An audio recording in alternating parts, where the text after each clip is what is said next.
Fry किया हुआ बूंदिया फिर से फ्राई किया, मतलब क्या बोलेगा। खा के देखो, मैं तो একটু टेस्ट किया। Hello friends, good evening. আশা করি তোমরা সকলে ভালো আছো আর আমিও ভালো আছি। কিন্তু তোমরা হয়তো সকল বন্ধুই ভাবছো সুস্মিতা তো রোজ সকাল থেকে ভিডিও স্টার্ট করে, আজকে কি হলো ইভিনিং থেকে স্টার্ট করছে। তার কারণ হচ্ছে কালকেই ছেলের এক্সাম। তো সকাল থেকে ভাবছিলাম দোনমনে ছিলাম, ব্লগ স্টার্ট করব কি করব না, আর একটু মানে টেনশনেও আছি। তা বাচ্চার টেনশন কি হবে, তার থেকে যেন মায়ের টেনশন বেশি। মায়ের পরীক্ষাটা দিতে পারলে যেন ভালো হতো। তাই অবশেষে ভাবলাম যে না, ব্লগটা স্টার্টই করি।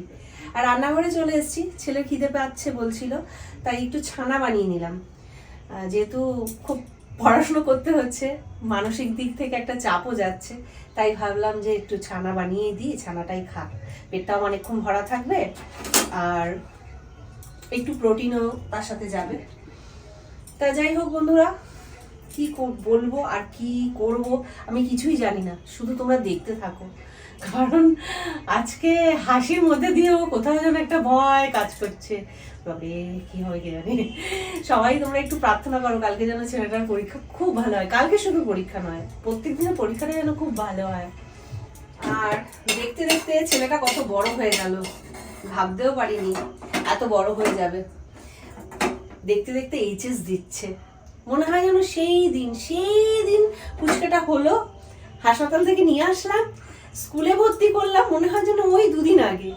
সেই ছেলে কত বড় হয়ে গেল, দাড়ি গোপ গজিয়ে গেল, এইচএস দেবে, এইচএস দেওয়া কমপ্লিট হয়ে গেলে কলেজ যাবে। মানে দিনগুলো কিভাবে মানে কেটে গেল টেরই পেলাম না। তা ভাবলে ভালো লাগছে, আবার কোথাও যেন একটা কষ্টও লাগে, ছেলেটা এত বড় হয়ে গেল। তো যাই হোক, ছানাটা তো হয়ে গেছে, একটু চিনি মিশিয়ে দিয়ে দেবো খেতে। সন্ধে পেরিয়ে রাত্রির হয়ে গেছে, আর সুস্মিতা সন্ধ্যাবেলা চা খাওয়ালো, চাটা খেয়ে বসেই আছি। ছেলে এত খুব পড়ছিল, ছেলের পাশে বসেই ছিলাম। তো সেইভাবে ব্লগ করছি না আজকে, রূপক পড়াচ্ছিল ছেলেকে। না বন্ধুরা, এখনকার বিশেষ করে 12-এর বাচ্চাকে বসে পড়াবো, আমাকে তুমি যেভাবে বললা ছেলের পাশে বসেছিলাম, ছেলে পড়ছিল, ছেলের পাশে দেখছিলাম একটুখানি পড়াশোনা, মানে তুমি এমন ভাবে বললে যেন ছেলেকে পড়াচ্ছিলে। আমরা তো বহু বছর আগে আমি পড়েছি, তাই ভুলে গেছিলাম কিভাবে পরীক্ষার আগে টেনশন হয়। আমি ওকে সেটা দেখছিলাম। আমি কালকেও কথাটা বলেছি, আজকেও কথাটা বলছি, তুমি এই দাড়িগুলোকে সাদা রাখবে না, অতি জঘন্য লাগছে, মনে হচ্ছে কত বছরের অসুস্থ। সাদা দাড়িতে অসুস্থ লাগে? ভীষণ অড দেখতে লাগছে। লাগুক, আমি যেরকম আমি সেরকমই। হ্যাঁ, আমি তো জানি আমি কি। যাই হোক বন্ধুরা, বয়স হয়েছে, দাড়ি পাকবে, এটা ন্যাচারাল ব্যাপার। ঠিক আছে, যখন কালো করার হবে কালো করে নেবো। ভালো লাগছে না, ঠিক আছে। আর সুস্মিতা এখন কি বানাবে জানো বন্ধুরা? কি বানাবে গো তুমি? তোমাদের তো আবদারের শেষ নেই। এই দেখো বন্ধুরা, বোঁদে নিয়ে এসছে, বোঁদে নাকি বানাতে হবে মিষ্টি, এদের রাত্রে খেতেই হবে। আমি জীবনেও রোগা হতে পারবো না, এটা দেখি মিষ্টি খাবে আর আমার তাকিয়ে দেখতে হবে। দেখেও ফুলে যাচ্ছি, না খেয়েও দেখেও মোটা হয়ে যাচ্ছি। আর বোতলটা ফাঁকা, একটু জল খাবো সেটাও শান্তি নেই, জল নেই বোতলে, রাগ উঠে যায়। এখন বোঁদে বানাও, রুটি বানাও, দুপুরের তরকারি আছে, আমি আর তরকারি কিছু করব না, দুপুরের তরকারি দিয়েই খাবে। লাউ ঘন্ট রয়েছে। কি মুখ বন্ধুরা, কি মুখ ঝামটা দেখেছো? আমি শুধু বললাম আজকে কি বানাবে রাত্রিরে, মানে বলেই গেল একবার থেকে। এটাকে মুখ ঝামটা বলে? তা নয় তো কি। যে গরু দুধ দেয় সে গরুর লাথিও খেতে হয়। আমার যেমন আমি যেমন করে খাওয়াই, আমার মুখ ঝামটাও খেতে হবে, এটা মাথায় রেখো। তোমাকে কিছু করতে হবে না। কেন তোমাকে কিছু করতে হবে না, যাও তুমি পাতলা গলি দেখো। তোমাকে চুলটা দেখো, পুরো সেই এর মতন, গোবর্ধনের মতন লাগছে। যাই লাগুক, তুমি যাও, নিজের রাস্তা দেখো, যাও। তুমি যাও, আমি কেন যাব? তুমি পাতলা হও। ঠিক আছে, যাও। আমার মাথাটা খারাপ করো না।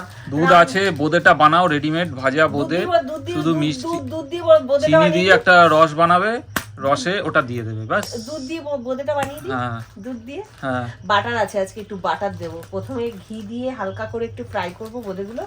আর বোঁদেটা কিচ্ছু ফ্রাই করতে হবে না, ওগুলো সব ফ্রাই বলে সোনা, ওগুলো সব ফ্রাই করা থাকে বন্ধুরা, তাও বলছি আমি ফ্রাই করব। হ্যাঁ ওরম বলে, হালকা একটু ফ্রাই করলে বোঁদের টেস্টটা শুধু দেখো। আমি হালকা ঘি দিয়ে একটু ফ্রাই করে তারপরে চিনি সিরাপ করে সেই সিরাপে দেব, আর নামানোর আগে একটু বাটার দেব। জাস্ট বোঁদেটা খেয়ে দেখো, তারপর আমায় বলো যে সুস্মিতা ঠিক রান্না করলো না ভুল রান্না করলো, তারপর আমায় বলবে। চলো আজকে তাহলে আমাদের রাত্রিরে বোঁদে আর রুটি। সুস্মিতা ঘি দিয়ে ফ্রাই করবে, ফ্রাই করা বোঁদেটাকে আবার ফ্রাই করবে, ফ্রাই করে আবার বানাবে। না আমি আজকে বোঁদে বানানোটা বন্ধুদের সাথে শেয়ার করব। আচ্ছা ঠিক আছে চলো। তুমি এই কথা বলছো তো, খেয়ে বলবে, যদি সত্যি কথা বলবে, মিথ্যা কথা কিন্তু বলবে না। খেয়ে যদি ভালো লাগলেও বলবে, খারাপ লাগলেও বলবে। ঠিক আছে, মাথায় থাকে যেন। আর আমি বানাতে চলে এসেছি বোঁদে, আর তার জন্য কড়াই বসিয়ে দিয়েছি ওভেনে, সাথে অল্প দিচ্ছি ঘি। কড়াটা এত পাতলা হয়ে গেছে, বসাতে না বসাতেই কড়া গরম হয়ে গেছে। আর সাথে দিয়ে দিচ্ছি দুটো ফাটিয়ে রাখা এলাচ। ও দারুণ একটা, সরি সরি সরি, খুন্তিতে ছিল জল, এক্ষুনি হচ্ছিল অনাচার। এবার বোঁদের প্যাকেটটাকে কেটে পুরো বোঁদেটাকে দিয়ে দেবো।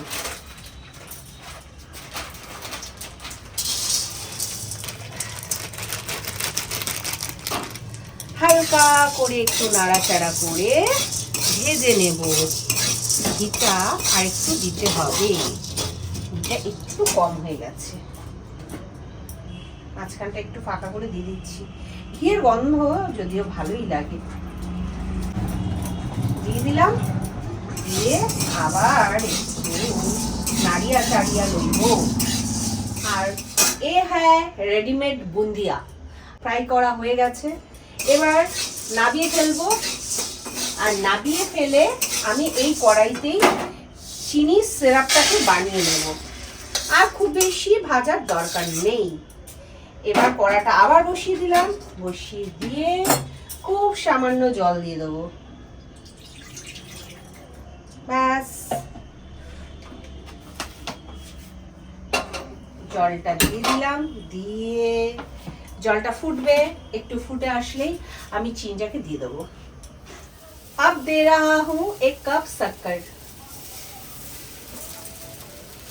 कितना आसान है ना ये रेडीमेड बूंदिया बनाना। कौन कौन पसंद करते हो मुझे कमेंट में जरूर बताना। मेरा सिरप एकदम रेडी है। अब फ्राई किया गया बूंदिया मैं दे दूंगी इसमें, আর একটু নাড়াচাড়া করে নেব। আর গ্যাসের আঁচটাকে বাড়িয়ে দিয়ে नाड़ाचाड़ा করব। मेरा रेडी हो गया, ओवन अप कर दिया मैंने। और বাটার এক টুকরো দিয়ে দেবো। বাটারটা দিয়ে একটু নাড়াচাড়া করে নিচ্ছি যাতে বাটারটা গলে যায়। যেহেতু গ্যাসটাকে অফ করে নিয়েছি সেই কারণে একটু তো টাইম লাগবে মিশতে। আর আমার কড়াটা যেহেতু খুব পাতলা তাই ঠান্ডাও হয়ে যায় তাড়াতাড়ি, যেরকম গরম হয় তাড়াতাড়ি ঠান্ডা হয়ও তাড়াতাড়ি। তা যাই হোক, এইভাবেই আমি ঢাকা দিয়ে রেখে দেবো शीराटा जाते एब्जॉर्ब करना है। तो आप लोग देख लिए सुष्मिता कैसे बूंदिया बना दिया, रेडीमेड बूंदिया कैसे बना दिया, फ्राई किया हुआ बूंदिया फिर से फ्राई किया। मतलब क्या बोलेगा, खा के देखो। मैं तो एक टू टेस्ट किया। अच्छा ठीक है, तुम एक बार टेस्ट करके देखो। ये देखने से ही पता चल रहा है कि कितना बढ़िया हुआ है। इसका टेस्ट भी बहुत ज्यादा होगा। ठीक है, अभी सुष्मिता रोटी बनाएंगे। ये मिल्क है, ये भी बॉईल करेंगे हमने। करो करो करो। देखो सुष्मिता রুটি ভাজছে কত সুন্দর। এই দেখো, এই যে বোঁদে রুটি। আর সুস্মিতা আর রূপক পাগল। যাও এখান থেকে যাও, বিরক্ত করো না। ঠিক আছে, হয়ে গেলে খেতে দেবো। ব্যাস। তাড়াতাড়ি খাওয়া দাওয়া করতে হবে। হ্যাঁ তাড়াতাড়ি শুয়ে পড়তে হবে, কালকে খুব ভোর ভোর উঠতে হবে। 4টার সময় উঠবে। আর এবছরে পরীক্ষার এবছর না, প্রত্যেক বছরই বোধহয় এই টাইমটাই থাকে না, না এবার এগিয়ে গেছে। এবার একটু এগিয়ে গেছে, 9:45 থেকে পরীক্ষা শুরু। মানে কি বলবো, আমাদের তো 8টা থেকে 8:30টার মধ্যে বাড়ি থেকে বেরিয়ে যেতে হবে। একদম একদম। তো চলো, সেই জন্য আজকে আর বেশি রাত্রি করা যাবে না, তাড়াতাড়ি করে আমার খেয়ে নাকটা দে। শুশু করছে কেন? ঠিক আছে, নাকে তেল দিয়ে ঘুমিয়ে পড়বে। তুমি তেল দেবে, আমি কেন দেবো? চলো রেডি করো, তাড়াতাড়ি রেডি করো, ঠিক আছে? হয়ে গেছে রুটি, চলো যাও। এখন বাজে রাত্রি 10:30, আমাদের খাওয়া দাওয়া কমপ্লিট, আর সুস্মিতা ওদিকে শুয়েও পড়েছে, আর আমি এসছি বারান্দায়, গেটে তালা দেবো, লাইট নেবাবো, মানে আমার যে রেগুলারের কাজগুলো সেগুলো করতে হবে।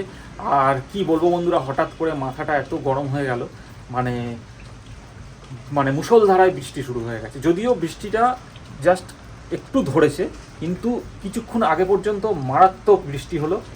দেখো বন্ধুরা, এখনও ছিটেফোঁটা বাইরে বৃষ্টি হচ্ছে, আর উঠোনেও জল দাঁড়িয়ে গেছে। এবার কালকে থেকে এইচএস পরীক্ষা শুরু, সকালবেলা আমাদের বেরোতে হবে।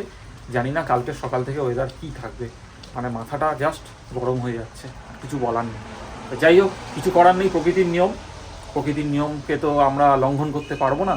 তো যাই হোক, আজকের ব্লগটা তো এখানেই শেষ করছি, দেখা হচ্ছে কালকে। শুভরাত্রি।